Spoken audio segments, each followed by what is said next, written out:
नमस्कार, मैं हूं साक्षी राय और आप देख रहे हैं खरी बात। ब्लॉक प्रमुख चुनाव के अपडेट्स में आज हम आपके लिए लाए हैं गरौठा विधानसभा क्षेत्र के 3 विकास खंडों का फॉलोअप, जिसमें 2 विकास खंड बामौर और मौठ अनुसूचित जाति के लिए आरक्षित थे। वहीं 1 विकास खंड गुरसराय महिला के लिए आरक्षित था। पहले बात करते हैं गुरसराय की। इस विकास खंड में जहां भारतीय जनता पार्टी के ही मुख्य दावेदार चुनावी दौड़ में थे, पूर्व में वर्ष 2012 का विधानसभा चुनाव लड़ी टीकाराम पटेल की पत्नी पद्मा पटेल दावेदार थी। वहीं पूर्व ब्लॉक प्रमुख रहे जितेंद्र सिंह बुंदेला घुरैया की पत्नी साधना राजा दावेदारी कर रही थी। भाजपा नेता टीकाराम पटेल के गांव रनियारा की ही गुड्डी रानी पटेल, जिनका विवाह मध्य प्रदेश के दतिया जिले में हुआ है, उनके पति जितेंद्र पटेल उत्तर प्रदेश में सिंचाई विभाग के सहायक अभियंता हैं और बांदा जिले में तैनात हैं। गुड्डी रानी पटेल द्वारा भी दावेदारी की जा रही थी। यहां वर्तमान में समाजवादी पार्टी का ही ब्लॉक प्रमुख था। इसके बावजूद समाजवादी पार्टी का कोई भी दावेदार प्रदेश में भाजपा की सत्ता के चलते चुनावी प्रदर्शन से गायब था।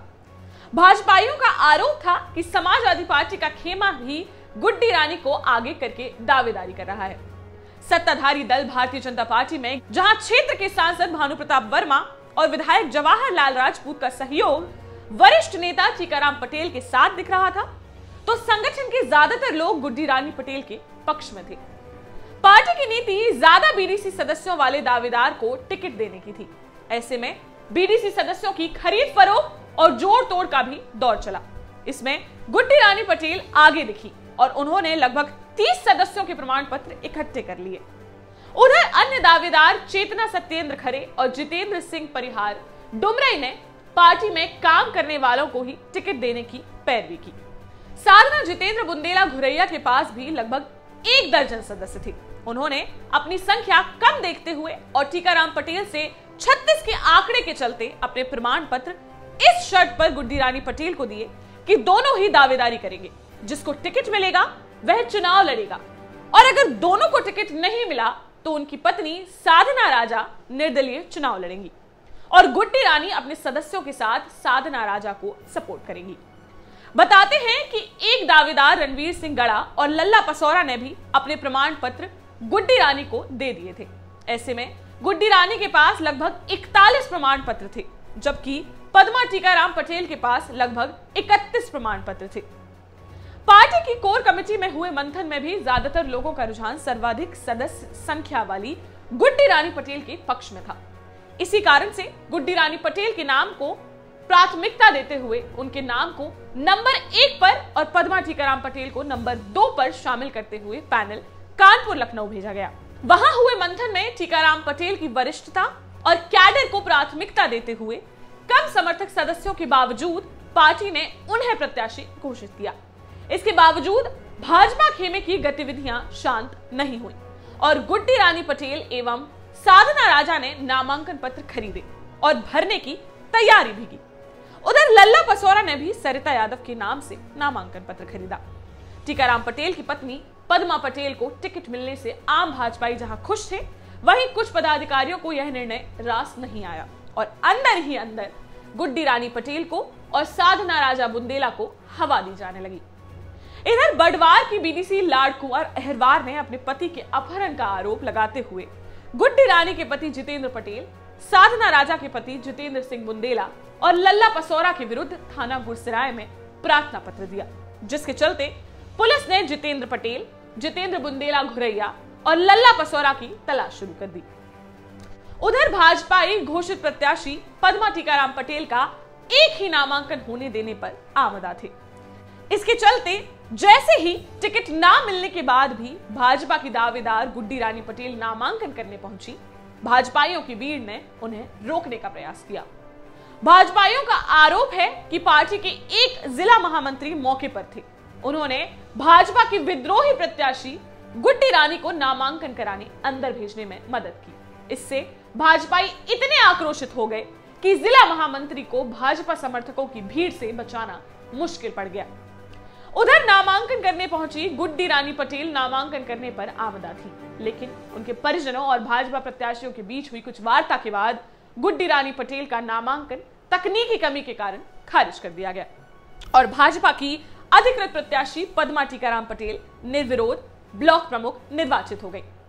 भाजपा कार्यकर्ताओं ने गुड़सराय में हुए टिकट और आए चुनाव परिणामों को असली भाजपा कार्यकर्ताओं और कैडर की जीत बताते हुए जमकर जश्न मनाया। अब बात करें गरौठा विधानसभा क्षेत्र के ब्लॉक बामौर की, जहां पिछली बार समाजवादी पार्टी ने अपना निर्विरोध ब्लॉक प्रमुख बनाया था, लेकिन इस बार सत्ता के दबाव में सफाई कहीं नजर ही नहीं आई। वहीं भारतीय जनता पार्टी ही दो खेमों में बटी नजर आई। इसमें एक खेमा बुंदेलखंड विकास बोर्ड के सदस्य और पूर्व जिला अध्यक्ष डॉक्टर जगदीश सिंह चौहान का बताया जा रहा था, तो वहीं दूसरा खेमे का नेतृत्व उत्तर प्रदेश की विधान परिषद के सभापति कुंवर मानवेंद्र सिंह के पुत्र मृगेंद्र सिंह कर रहे थे। समर्थक बीडीसी सदस्यों की संख्या पर चर्चा करें तो इसमें मृगेंद्र सिंह की प्रत्याशी मूर्ति देवी के पास लगभग 30 सदस्यों का समर्थन बताया जा रहा था। वहीं डॉक्टर जगदीश सिंह चौहान के प्रत्याशी चंद्रभान अहिरवार के पास लगभग 45 सदस्यों के समर्थन का दावा किया जा रहा था। यह ब्लॉक राजनीतिक पावर की दृष्टि से बेहद महत्वपूर्ण माना जा रहा था। शायद इसीलिए पार्टी ने दोनों नामों पर विचार करते हुए दोनों ही प्रत्याशियों को पार्टी कैडर का माना, लेकिन टिकट किसी भी प्रत्याशी को नहीं दिया। इस मामले में चंद्रभान अहिरवार के समर्थकों का दावा था कि उनके प्रत्याशी के पास बहुमत से भी ज्यादा समर्थन है। इसके बावजूद पार्टी कमजोर प्रत्याशी के पक्ष में बड़े राजनीतिक दबाव के कारण सीट को रिक्त घोषित कर रही है। दोनों ही प्रत्याशियों ने नामांकन खरीदे। बीडीसी सदस्यों की संख्या के लिहाज से चंद्रभान अहिरवार का पलड़ा काफी भारी माना जा रहा था और उनकी जीत तय मानी जा रही थी, लेकिन नामांकन की रात ही मजबूत प्रत्याशी माने जा रहे चंद्रभान अहिरवार और उनके विशेष सहयोगी कुरैठा के पूर्व प्रधान केशव सिंह के विरुद्ध थाना गुड़सराय में विपक्षी प्रत्याशी मूर्ति देवी द्वारा अपने पति रविंद्र कुमार के अपहरण की एफआईआर दर्ज कराई गई और उन्हें नामांकन से रोकने की भरपूर कोशिश की गई। लेकिन संगठन के ज्यादातर पदाधिकारी और जनप्रतिनिधियों के रुझान के चलते बामौर ब्लॉक की परिस्थितियों की जानकारी डॉक्टर जगदीश सिंह चौहान द्वारा प्रदेश नेतृत्व को भी दी गई और यह कहा गया कि दोनों ही प्रत्याशी पार्टी के हैं, दोनों के ही नामांकन होने चाहिए, जिसके पास बहुमत होगा जीत उसी की होगी। स्थिति इतनी बिगड़ रही थी कि थाना गुड़सराय में रात करीब 2:30 बजे हुई एफआईआर में एफआईआर कर्ता मूर्ति देवी के पक्ष का यह दबाव था कि चंद्रभान अहिरवार और उनके साथियों को गिरफ्तार किया जाना चाहिए। उनकी कोशिश थी कि चंद्रभान अहिरवार या तो गिरफ्तार होंगे या गिरफ्तारी के डर से नामांकन करने नहीं आएंगे। उधर चंद्रभान अहिरवार के चुनाव का संचालन कर रहे डॉक्टर जगदीश सिंह चौहान की कोशिश थी कि चंद्रभान अहिरवार पार्टी के ही कार्यकर्ता हैं, उनके विरुद्ध दर्ज कराई गई एफआईआर पूरी तरह फर्जी है और उनको नामांकन से रोकने की घटिया कोशिश है। पुलिस को जांच करनी चाहिए, लेकिन चंद्रभान अहिरवार को नामांकन से नहीं रोकना चाहिए। इस हाई प्रोफाइल मामले में थाना अध्यक्ष गुड़सराय और पुलिस की भूमिका बेहद सधी हुई रही। उन्होंने इस मामले में यथास्थिति बनाए रखते हुए नामांकन करने गए चंद्रभान अहिरवार को नहीं रोका और दोनों नामांकन दाखिल हो गए। जैसे कि खरीबात ने भी पहले रुझान बताए थे कि बहुमत चंद्रभान अहिरवार के साथ दिख रहा है और 10 जुलाई को मतदान के बाद जो मतगणना हुई उसमें परिणाम डॉक्टर जगदीश सिंह चौहान और केशव सिंह कुरैठा के प्रत्याशी चंद्रभान अहिरवार के पक्ष में ही आया। यहां के परिणामों के बाद पार्टी में आरोप प्रत्यारोप का दौर तेज हो गया। अब चर्चा करते हैं जिले के बेहद चर्चित रहे मौठ ब्लॉक की, जहां सरकारें किसी भी दल की रहती हों, लेकिन पिछले 25 वर्षों से समाजवादी पार्टी कहें या व्यक्तिगत रूप से चरण सिंह यादव, उनका ही कब्जा चला आ रहा है। यहां अनुसूचित जाति के लिए आरक्षित सीट पर बीडीसी सदस्यों के चुनाव परिणाम के दिन ही लगभग 80% बीडीसी सदस्यों के प्रमाण पत्र चरण सिंह यादव के पास पहुंच चुके थे और यह माना जा रहा था कि मौठ ब्लॉक में एक बार फिर चरण सिंह यादव की पसंद का व्यक्ति ही ब्लॉक प्रमुख बनेगा। भारतीय जनता पार्टी अपनी सत्ता और सांसद, विधायक, जिला पंचायत अध्यक्ष सभी पदों पर पार्टी के लोगों के होने के चलते इस बार मौठ ब्लॉक में भाजपा का परचम फहराने की कोशिश में थी, लेकिन कोई दावेदार पार्टी को ऐसा नहीं दिख रहा था जो चरण सिंह यादव के प्रत्याशी और उनके तिलिस्म को तोड़ सके। गरौठा के विधायक जवाहर लाल राजपूत लगातार यह दावा कर रहे थे कि मौठ में भाजपा का ही ब्लॉक प्रमुख बनेगा। ऐसे हालातों में बीडीसी सदस्यों की संख्या ना होते हुए भी लाल सिंह अहिरवार को प्रत्याशी घोषित कर भाजपाइयों ने उसका नामांकन कराया। साथ ही यह प्रयास किया कि चुनाव निर्विरोध हो जाए। उधर मौज ब्लॉक की राजनीति के किंग मेकर माने जाने वाले पूर्व ब्लॉक प्रमुख चरण सिंह यादव के खिलाफ बबीना थाने में हुई धोखाधड़ी की एफआईआर के बाद उनके द्वारा अपने चचेरे भाई और पूर्व विधायक दीपनारायण सिंह यादव के कंधों पर मौज ब्लॉक में नामांकन कराने का दायित्व सौंपा गया।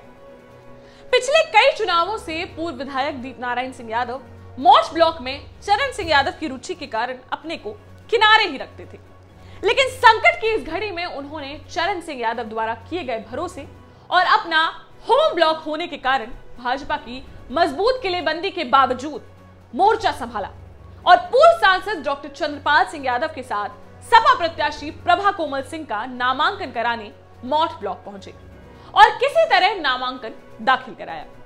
बहुमत और संख्या की चर्चा करने की यहां कोई आवश्यकता नहीं है, क्योंकि यह पहले से तय था कि मौठ ब्लॉक में अधिकांश बीडीसी सदस्य चरण सिंह के पास है, जिसके चलते एक तरफा मुकाबले में सपा प्रत्याशी प्रभा कोमल सिंह जीती और लगातार 6वीं बार अप्रत्यक्ष रूप से मौठ ब्लॉक पर चरण सिंह यादव का कब्जा हो गया। विधानसभा स्तर पर चुनाव परिणामों पर गौर करें तो मौठ ब्लॉक में जहां समाजवादी पार्टी बेहद मजबूत दिखी, तो वहीं गुरसिराय और बामौर ब्लॉक में पिछली बार सपा के ब्लॉक प्रमुख होते हुए भी इस बार दोनों ब्लॉकों में सपा चुनावी परिदृश्य से बाहर दिखी। वहीं भारतीय जनता पार्टी के विधायक जवाहरलाल राजपूत तीनों ब्लॉकों में से किसी भी ब्लॉक में सीधी भूमिका में नजर नहीं आए। इस प्रकार गरौठा विधानसभा के एक ब्लॉक गुरसराय में भाजपा, तो बामौर में भाजपा समर्थित निर्दलीय और मौठ ब्लॉक में समाजवादी पार्टी कब्जा जमाने में सफल रही। फिलहाल आज के ब्लॉक प्रमुख के फॉलोअप में बस इतना ही। अन्य सारी बड़ी खबरों के लिए बने रहिए हमारे साथ। चैनल को सब्सक्राइब करना और बेल आइकॉन को दबाना बिल्कुल ना भूलें, ताकि हमारी हर वीडियो हो आपके सामने। देखते रहिए खरी बात साक्षी राय के साथ। नमस्कार।